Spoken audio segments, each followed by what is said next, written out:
Bakit hindi ko unahin mag-invest ng sasakyan kapag tumaas na yung sahod ko, no? Hindi naman ako against sa pag-invest sa sasakyan. Pero bibigyan kita ng 3 reasons ko kung bakit hindi ka muna mag-invest ng sasakyan kapag biglang tumaas yung sahod. So, by the way, kung ngayon lang tayo nagkita, ako si Joy Lee, teacher po.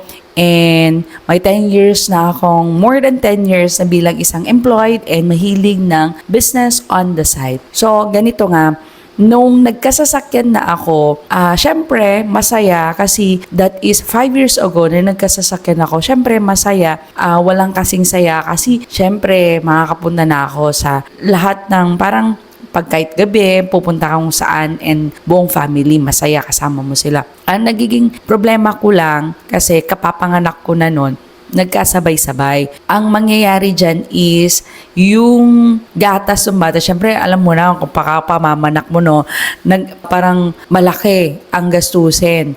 And then, yung anak ko ay, syempre kailangan niya yung mga, may allergy kasi siya eh.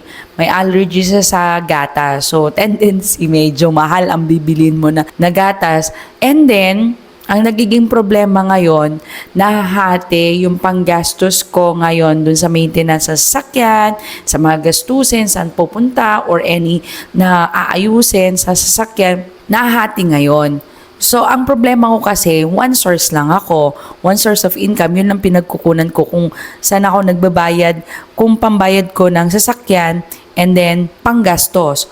So, parang pumapantay kasi, no? Pumapantay kasi yung sahod ko at saka yung gastusin ko. Ang nagiging solution ko dyan is, syempre, pagtitipid. Kaya lang hirap talaga magtipid kahit na wala naman. So, ang nagiging solution ko dyan, kung walang benefits din, syempre sa government, no, DepEd employee tayo, may mga benefits din, pero hindi naman kada month. So, ang nangyayari dyan is, nagkakaroon talaga ako ng side business para ma-suffice yung pangailangan. Ang parang realization ko dun is, kung kaya pa naman, hindi pa naman ganun kailangan yung sasakyan, is wag na munang kukuha ng sasakyan. Tiis muna for how many years and build something from business on the side para to help you.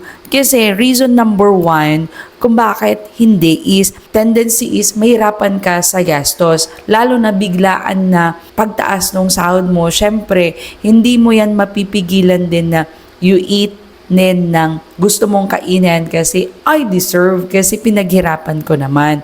Kaya lang, tiyaga-tiyaga lang konti kasi chances na natin yun para umangat din naman sa buhay. Mas more than pa dun sa kinalalagyan natin. And sa akin lang yun for my opinion, para magkaroon ba tayo ng freedom, financial freedom sa pagtatrabaho pag ayaw mo na magtrabaho. I mean, pag may sakit ka, hindi ka mapipilitan magtrabaho. That's my goal. And pangalawa is, reason ko is, pwedeng tendency nun is mas lalo kang lulubog sa utang o magkakautang pa. Kasi one source of income, ikaw lang yung breadwinner, halimbawa lang, no, or kahit dalawa kayo, pag pumantay lang kasi yung gastusin nyo at saka dun sa kita, hindi siya, parang pantay lang, kuha yung sahod tapos labas din. Parang pantay lang, wala ka rin maiipon. O kaya'y sakto lang. So, tendency, yung pang-araw-araw na pangangailangan ninyo, malaki kasi, di ba, ang pang-araw-araw na gastusin, manghihiram ka tuloy, mangungutang ka. Di ba, pantay na nga yung gastusin mo dun sa sasakyan, tsaka dun sa pangailangan nyo, and then may extra pa na pangangailangan. Saan ka kukuha ng pambayad mo ng utang? So, hihintayin mo yung mga susunod. Ang mangyayari kasi dyan is, hihintayin mo iuutang mo or iuutang ko, ako na lang, iuutang ko yung benefit ko ng advance. 'Di ba? So, hindi ko na may enjoy yung next benefit ko or yung mga next na gusto ko man sana. Kailang advance napunta lahat sa needs. Kahit na minsan sana gusto mo rin ng wants, pero hindi na kasi na-advance na. And then, pangatlo, ay possible na may hila. Yun yung nakikita ko sa mga kasama ko sa trabaho na maganda, nakapag-down payment, nakakuha o kaya nakakuha ng sasakyan. Possible na kung siya ay car loan, mahila o kaya hindi ma-maintain. Yun po yung mga nangyayari na or binebenta rin agad-agad kasi hindi na walang pang suffice. So, sa akin lang naman yun yung mga reasons ko. Ang akin is, yung nabayaran ko yung sasakyan ko kasi ay after 3 years. So, there is a gap between pagtaas mo ng sahod mo until the 3 years time. My chances are, pwede ka dito mag-ipon or build a business out of your skill na para dumoble yung kita mo.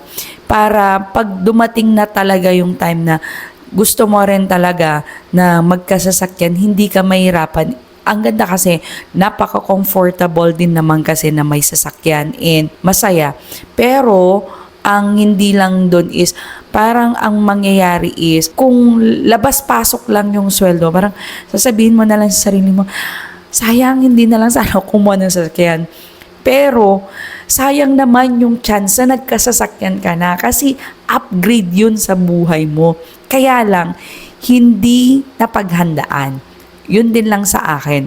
Ang kalaban natin kasi dito is, mas lalo tayong mahihirapan kung hindi natin napaghandaan yung pagkakagastusan natin, lalo na hindi naman natin alam beyond after ka makakuha ng sasakyan kung anong mangyayari.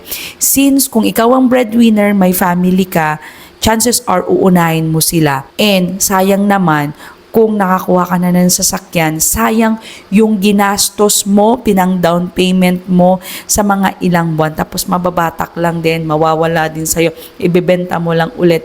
And then, depreciate pa. Sayang naman yung chances na masaya na sana pag ikaw, ako talaga pag may work ako tapos umuulan, sa akin lang is, may choices ako na yung motor ko ba o yung sasakyan. Even you as a family, ang choice mo is magkasasakyan ba o mag-commute, 'di ba? Sasakyan na. Pero minsan naisip mo na lang, walang pang gasolina, siya pa, 'di ba?